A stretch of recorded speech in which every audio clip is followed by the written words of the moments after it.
Vamos a pedirle al Espíritu Santo que Él nos hable, amén, que aprendamos de su palabra.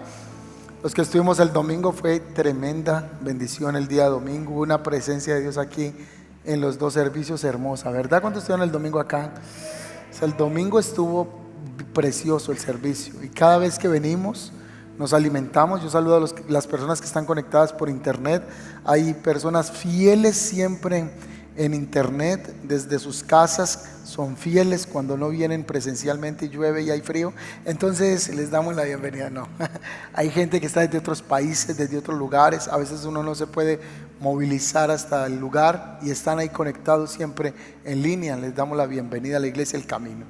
Espíritu Santo, te pedimos que en esta noche podamos comprender y entender más tu palabra, Señor. Que nos siga siendo revelado el conocimiento del olor fragante de Cristo. Que tu presencia, Señor, esté en este lugar, en esta noche, Señor, y rompa toda barrera, todo límite, todo lo que quiera impedir tu gracia, tu presencia en medio nuestro. En Cristo Jesús, amén y amén. Hay una noticia que me compartió ahorita un mentor de la iglesia. Y es como yo no sé si ustedes lo vieron, en un concierto de un hombre que yo no conozco, quiero luego mirar un poco más, de Travis Scott. Dice que hubo un ritual satánico, hubo 300 heridos, 8 muertos, y mientras estaban en el concierto a jóvenes les metieron inyección en su cuello. Gente del staff se acercó a tarima y decía: hay muertos en el lugar. A lo que respondieron: el ritual debe continuar. Y hoy estamos en este lugar adorando a un Dios vivo, a un Dios que reina, que aunque el enemigo trata de engañar a la juventud, hay una iglesia que sigue manifestando el perfume grato de Cristo. Amén. El mensaje lo he titulado El Dios no conocido. En el hinduismo es una religión de grandes contrastes, con una tendencia fuerte porque tiene una línea politeísta en la que los hindúes adoran a varios dioses. Se cree que en el hinduismo hay más de 300 millones de dioses en el hinduismo, y también existe una rama moniteísta dentro del hinduismo que se conoce como la línea de los brahámicos, quienes creen en Brahma. Y ellos dicen que Dios es el Dios de la creación y es el único Dios que a ellos los representa. 300 millones de dioses para adorar. La pregunta es: ¿quién es el Dios verdadero? 300 millones. En el budismo es una religión y una doctrina filosófica, una doctrina espiritual perteneciente a la familia dhármica, que comprende una variedad de tradiciones. Esas tradiciones, creencias religiosas, prácticas que continuamente desarrollan a través desde su primer mentor Buda. Esta tremenda religión se dice que tiene más de 500 millones de adeptos en el mundo. Esto equivale al 7% de la población mundial. Y el budismo se origina en India entre el siglo IV antes de Cristo. Hasta el día de hoy ellos tienen su creencia en Buda y lo adoran. Y pensamos nosotros que si habrán tantas religiones y que crezcan tanto, pues aquí usted está viendo, según un estudio que ese ya fue realizado, si no estoy mal, en el 2017, puedo estar equivocado, se decía que existen unas 4.200 religiones, aunque más del 75% de la población global se parte entre cristianismo, islam, hinduismo y budismo.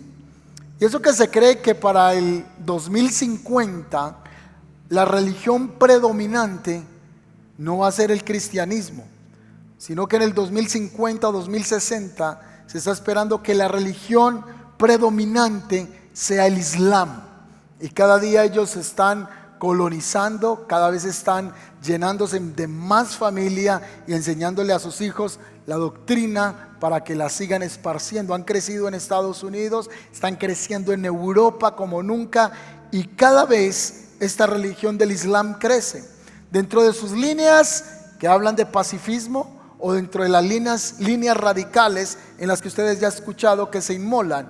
La pregunta cuando uno escucha esto de manera muy sintética, porque no estamos entrando a hacer un estudio de religiones en el mundo, uno se haría esa pregunta: ¿cómo es posible que en el hinduismo hayan más de 300 millones de dioses y que hayan tantas posibilidades de adorar? Entonces, ¿quién es el Dios verdadero? Entonces, ¿a quién debo de adorar? Hoy las iglesias y los cristianos, o gente que va a las congregaciones, así como estamos nosotros aquí, hay personas que tienen el corazón dividido. Hay gente que adora a Cristo, pero hay gente que también tiene prácticas de ocultismo. También hay gente que va a la iglesia, adora a Cristo, pero también creen en Buda, o también están siendo permeados por el Islam. Hace algún tiempo estuve conversando con alguien y me decía: yo creo en Jesús, pero también creo en este otro Dios o en esta otra religión. Y es un pensamiento que nosotros tenemos que tener muy claro a qué Dios nosotros servimos. Y si nosotros no conocemos a Dios, entonces estamos lejanos de la esperanza y de la vida eterna. Amén. Entonces hago la pregunta otra vez: 300 millones solamente en el hinduismo, solamente en el budismo hay más de 500 millones de adeptos. Le decía, el 7% de la población mundial, y ellos dicen que tienen su Dios, y nosotros los cristianos decimos que tenemos nuestro Dios. Entonces hay muchos dioses, pero entre todos esos dioses, ¿quién es el Dios verdadero? Hay una experiencia que tiene Pablo en Atenas. Hace unos años, en el 2018, estuvimos en Grecia y comenzamos a caminar hacia algo que se conoce como la colina de Marte. En la colina de Marte se encuentra el Areópago, y ese Areópago era el lugar de la concentración de los filósofos más tremendos de la época, de los grandes pensadores. Allí se reunían a debatir acerca de sus dioses. Y Pablo está en Atenas años atrás, y dice en el capítulo 17, versículo 16: mientras Pablo los esperaba. ¿A quién estaba esperando Pablo? Capítulo 17, en el versículo 15 o 14, se nos dice que él estaba esperando a Silas y a Timoteo. Mientras Pablo esperaba en Atenas, su espíritu se enardecía viendo la ciudad entregada a la idolatría. Es un corazón particular en San Pablo. Mientras él está haciendo un mandado, mientras está esperando unos amigos, dice que el corazón está totalmente lleno en fuego, en dolor, porque está viendo una idolatría a tal punto en ese lugar que su corazón se conmueve. Dice que la ciudad está entregada en idolatría, así que discutía en la sinagoga con los judíos piadosos y en la plaza cada día con los que concurrían, y algunos filósofos, los epicúreos y los estoicos, disputaban con él. Unos decían: ¿qué querrá decir este palabrero? Subraya esa palabra, palabrero. La primera vez que San Pablo es considerado en su conocimiento intelectual religioso, que aún no solo dentro del campo religioso se le conoció como una eminencia, sino que a nivel secular fue enseñado a los pies de Gamaliel, uno de los grandes pensadores en los tiempos de Pablo o de Saulo. Este hombre es llamado un palabrero. Sepas entender de la palabra palabrero como charlatán, o lo más bajo, el calificativo más degradante que puede recibir una persona que tiene una capacidad de comunicación y de conocimiento. Ahora dice que otros decían que parece que es un predicador de nuevos dioses, porque les predicaba el evangelio de Jesús y de la resurrección. Tomándole, le trajeron al Areópago diciendo: ¿podremos saber qué es esta nueva enseñanza que tú hablas? Pues traes a nuestros oídos cosas extrañas. Queremos escuchar, pues, saber qué quiere decir esto. Porque todos los atenienses y los extranjeros residentes allí en ninguna otra cosa se interesaban, sino en decir o en oír algo que nuevo. No se me vayan a dormir, por favor. Entonces Pablo, puesto en pie en medio del Areópago, dijo: varones atenienses, en todo observo que sois muy religiosos, porque pasando y mirando vuestros santuarios, hallé también un altar en el cual estaba la inscripción: al Dios no conocido, al que vosotros adoráis, pues sin conocerle es a quien yo os anuncio. El Dios que hizo el mundo y todas las cosas que en él hay, siendo el Señor del cielo y de la tierra, no habita en templos hechos por manos de hombres, ni es honrado por manos de hombres, como si necesitase algo, pues él es el que da a todos el sustento, dice la palabra. Yo creo que aquí se me perdió el texto bíblico, ya lo tengo.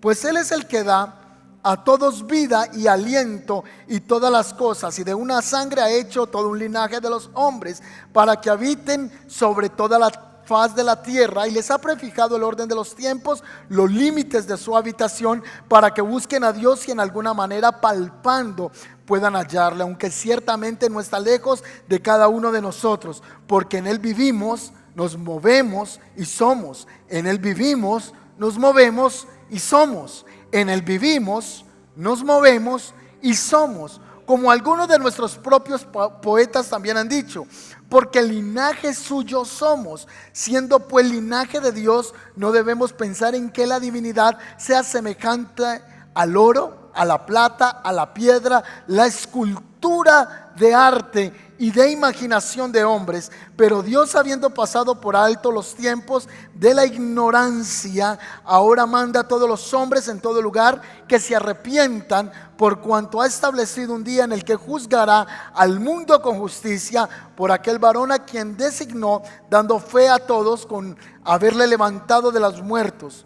Pero cuando todos le oyeron allá en el Areópago, cuando le escucharon hablar acerca de la resurrección de los muertos, se burlaron. Y otros decían: ya te oiremos acerca de esto otra vez. Y así Pablo salió en medio de ellos, mas algunos creyeron, juntándose con él, entre los cuales estaba Dionisio el Areopagita y una mujer llamada Damaris, y otros con ellos.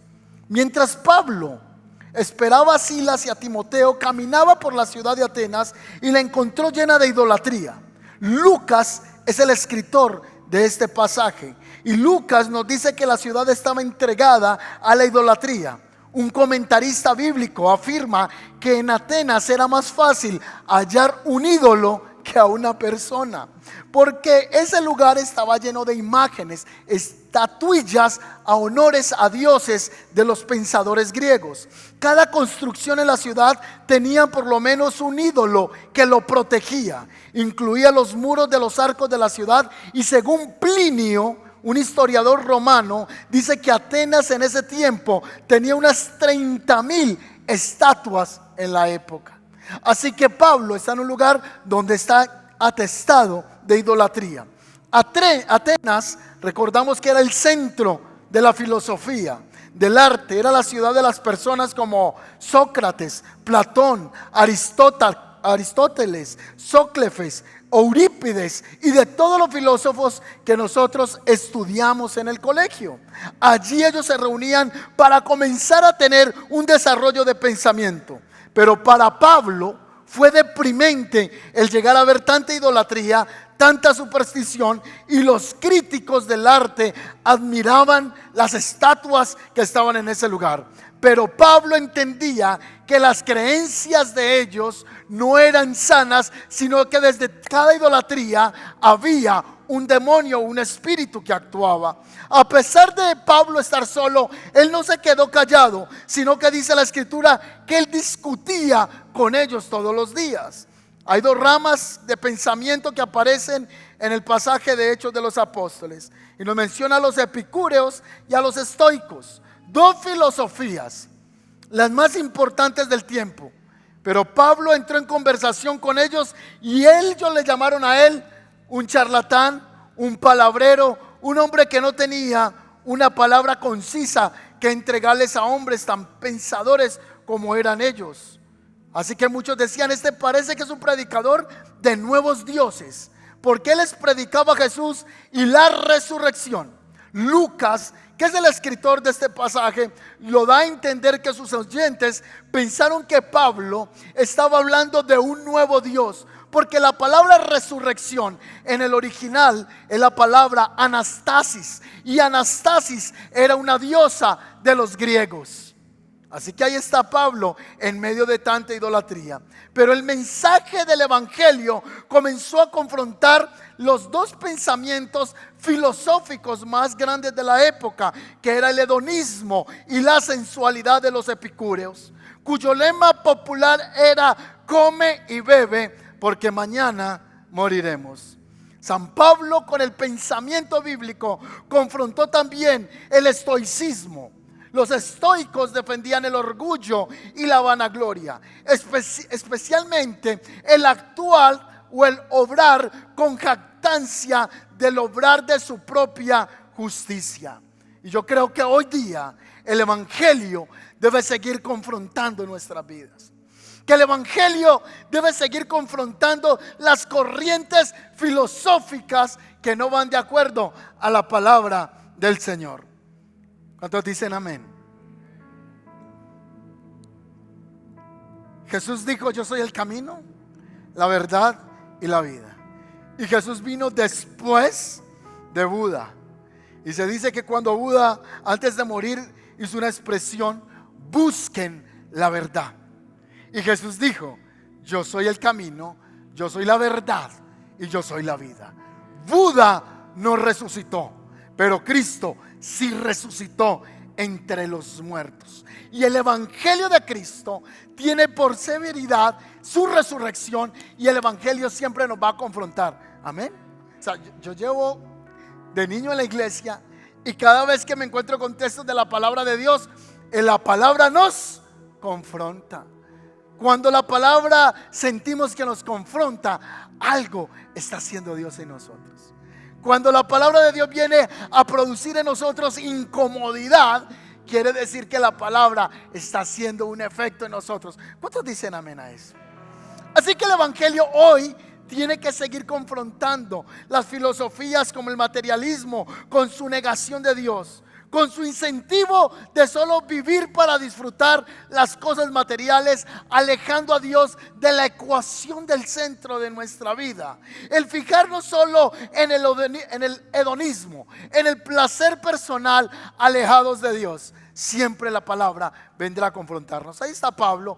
Hay tantos dioses, hay tantos ídolos, que los atenienses hicieron una gran estatua y dijeron: vamos a hacer una, como decimos los paisas, por si las moscas. O sea, quizá existe un Dios por ahí que no conocemos, entonces hagámosle una estampilla, eso, un pedestal, y ese pedestal se lo vamos a dedicar al Dios no conocido. O sea, si entre todos los miles de dioses que nosotros tenemos hay un Dios al que no le rendimos culto, entonces vamos a hacerle una estampilla aquí que diga: este lugar le rinde culto al Dios que nosotros todavía no conocemos. Así que Pablo está inmerso en medio de una comunidad que tiene un pensamiento explotado a la idolatría, igualito al que estamos nosotros hoy, o con más desafío. Los próximos años van a ser de más desafío.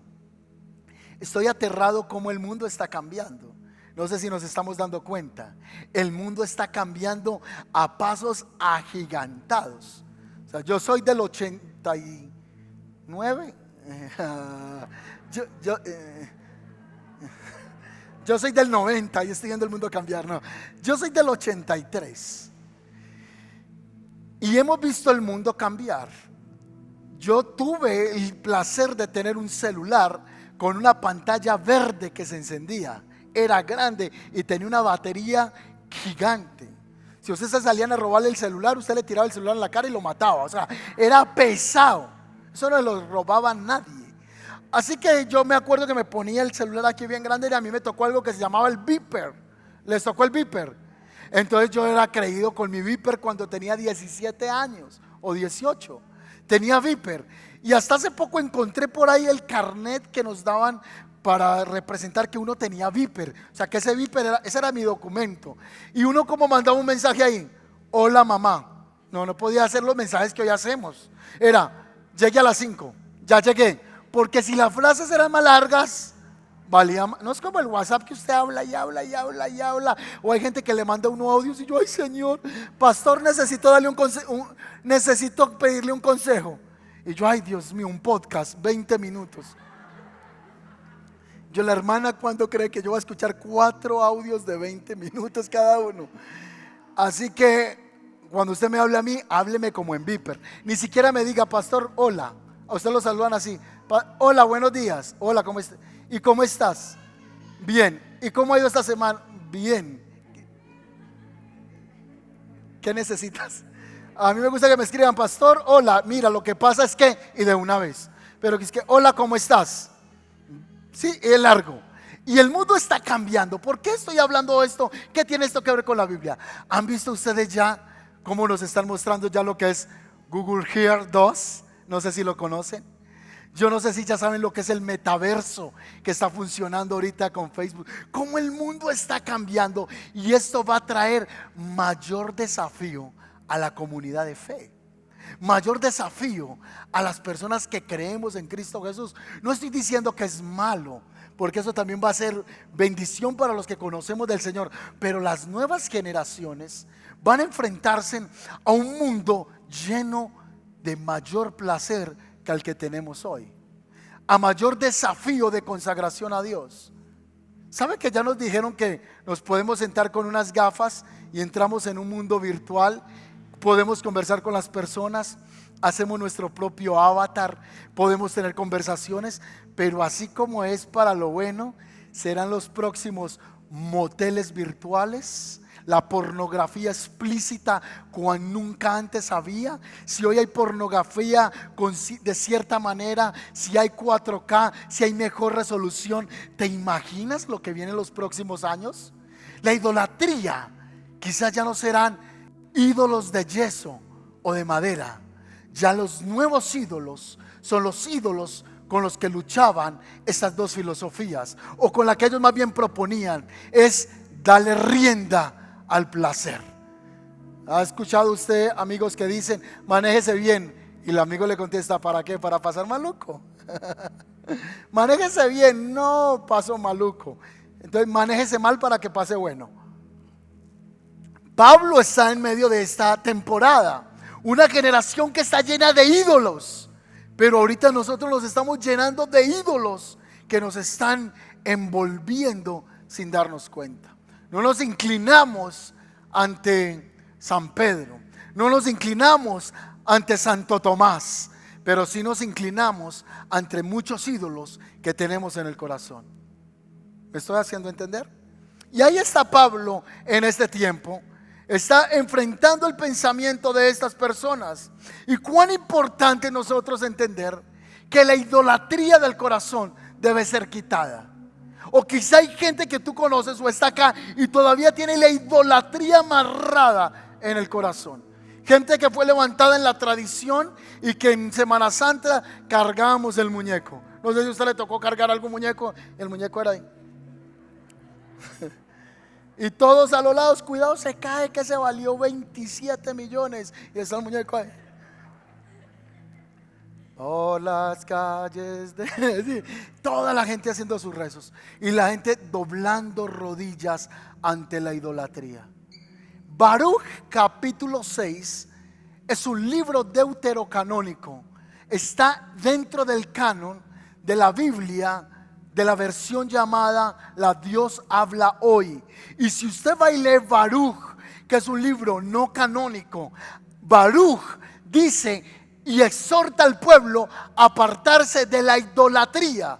¿Será que hay alguien acá que todavía viene a la iglesia pero de vez en cuando dice, ay no pastor, es que yo fui tan aferrado a la virgencita, yo he sido tan aferrado a un santo, yo he sido tan aferrado a pedirle a las ánimas, yo soy tan aferrado de todavía hacer oraciones a los muertos?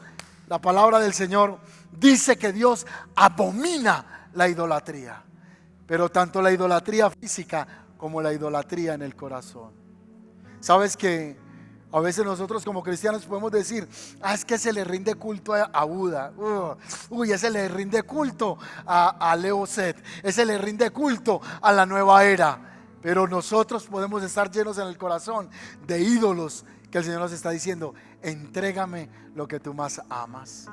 Eso se lo dijo Dios, se lo dijo ¿a quién? A Abraham: entrégame a tu único Isaac. Y cuando usted va y mira bien el pasaje, si bien Dios tenía una promesa con él, pero lo que Dios estaba trabajando en Abraham era la idolatría en el corazón. Porque hay cosas a uno que se le ponen como idolatría. O sea, a uno hasta un novio se le puede poner como idolatría.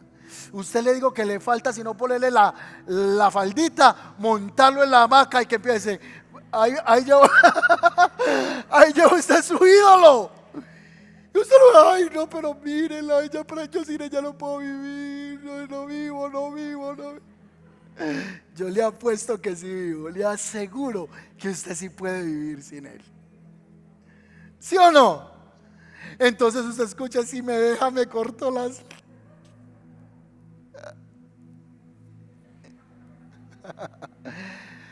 Yo lo hago chistoso, pero uno se ríe, pero es verdad. Qué idolatría hay en el corazón. Se lo digo porque a todos nos puede pasar. La idolatría puede ser un pecado oculto que nosotros tenemos ahí escondido. Nadie nos ve a nosotros ese ídolo ateniense tan grande, pero está en el corazón. O puede ser un ídolo con un hijo que tiene una obsesión increíble. Puede ser un ídolo con lo que sea, y usted se lo tocan y hasta ahí es cristiano. Y uno sabe cuánto ama a Dios hasta que le tocan sus propios ídolos. Uno sabe quién es Dios en el corazón de uno cuando uno dice: yo no sabía que este ídolo lo tengo tan amarrado en el corazón. ¿Me estoy haciendo entender? Así que Pablo está en ese lugar. Versículo 24, él le dice: el Dios no conocido se lo voy a presentar a ustedes, y ese es el que hizo el mundo. Yo inicialmente le puse este mensaje: haz conocer al Dios no conocido. La imagen dice el Dios no conocido, pero hoy Dios nos está diciendo: debes aprender a conocerme para que puedas darme a mí a conocer a otros. Amén. Yo quiero conocer el Espíritu Santo.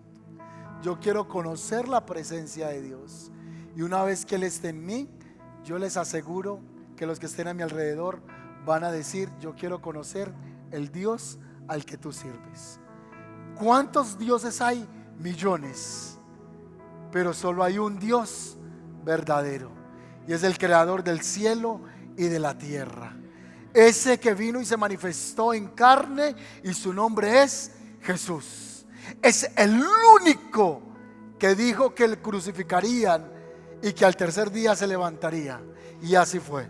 Lo crucificaron y es el único que se levantó entre los muertos. Él es el creador del cielo y de la tierra. Buda habló de moralismo. Confucio andaba, como decía la señorita que le entrevistaron un día, confundido. Confucio, el fundador de la confusión, decía ella. No, él andaba confundido. Confucio, un pensador de moralismo que trató de llevar a la gente a paz, nunca resucitó ni le ofrece la vida eterna a nadie. Cristo es el Dios verdadero, es el camino al cielo, y sin Él no hay vida eterna. A ese tenemos que conocer. Y mire lo más importante que le quiero enseñar aquí dentro del pasaje bíblico, versículo 31. Por cuanto ha sido establecido un día en el cual Dios juzgará al mundo. El Dios no conocido se llama Jesús. El Dios no conocido es el que resucitó al tercer día, y ese Dios no conocido en el futuro nos va a llamar a todos a cuentas. Mire lo que dice Apocalipsis 21.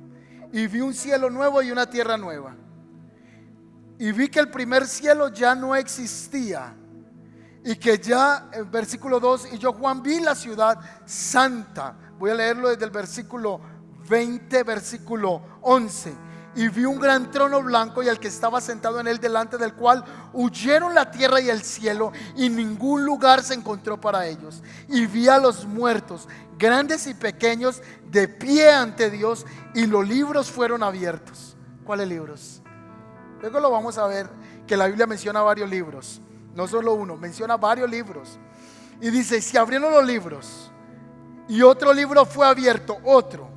Hay uno que está en el antiguo pacto que lo llama el libro de las memorias. Luego lo vamos a ver. Y luego dice aquí, y vi que fue abierto otro libro, el cual es el libro de la vida. Y fueron juzgados los muertos por las cosas que estaban escritas en los libros de sus obras. Y el mar entregó a sus muertos que habían en él, y la muerte y el Hades entregaron a los muertos que habían en ellos. Y fueron juzgados según sus obras. Y la muerte y el Hades fueron lanzados al lago de fuego. Esta es la muerte segunda. Versículo 15. Y el que no se halló inscrito en el libro de la vida fue lanzado al lago de fuego. Ay, pastor, no predique eso, qué miedo, no me confronte. Dice la Biblia que un día se abrirán los libros y allá el Señor dirá: Pedrito Pérez Martínez, japonés. Y va a salir Pedrito Pérez Martínez, japonés, corriendo por allá. Y luego va a decir: Pedrito Pérez Martínez. Y usted, yo soy Martínez. No, usted es Martínez Jaramillo, a un lado. Y la Biblia dice que un día seremos llamados. Cuando usted recibe a Cristo, Pablo dice que ese creador, en él vivimos, somos y nos movemos. Usted tiene su nombre escrito en un libro que la Biblia lo llama ¿el qué? El libro de la vida. Les voy a hacer una pregunta: ¿está su nombre escrito en el libro de la vida? ¿Está usted preparado que si hoy muriera, esta semana muriera, o yo muriera hoy, pudiera pasarnos algo? Hemos hablado con personas que decían: pero ¿cómo es posible? Yo hablé con él esta semana y ¿cómo está muerto? Un día estaremos delante de Dios y nos van a decir: Juan Esteban Pulido Marín. Entonces hay una canción viejita que cantábamos en la iglesia y dice: y yo feliz responderé cuando allá se pase lista. ¿Recuerdan esa canción? Cuando allá se pase lista. Y dice la canción: a mi nombre yo feliz responderé. Entonces, ese Dios que no es conocido para muchos, tenemos el privilegio de conocerlo hoy. Señor, te damos gracias por tu palabra. Señor, te damos gracias.